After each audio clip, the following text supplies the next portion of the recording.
one thing I've been convicted by strongly is with regards to politics and elections and governance in general is that as much as we might vote for the right person in a given election, as much as we might vote for the right person in a particular election, what we should never do is replace God's position in our lives with a particular political party or even a particular politician, because there are certain needs we have that only God can fulfill.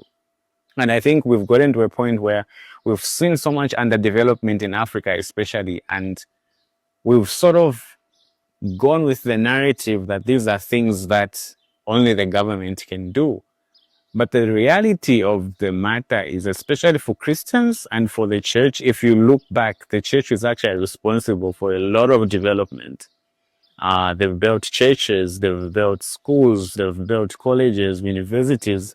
And these were not things that were done for a political reason.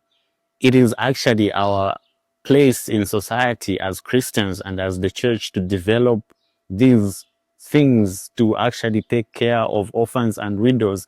And I think as much as we should be under the submission of the governments that we are under, we've gotten used to the idea that these governments will work for us. The governments are not required to work for us.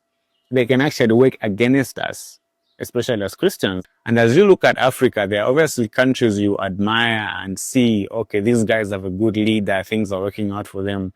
Or these guys have a bad leader, things are not working out for them. But in most or in all of those cases, they will be Christian in both countries. So we cannot definitely conclude that God's way of doing things will always be by having a leader put in authority that shall work for the community or for the Christians. And I'm not saying let's take away accountability.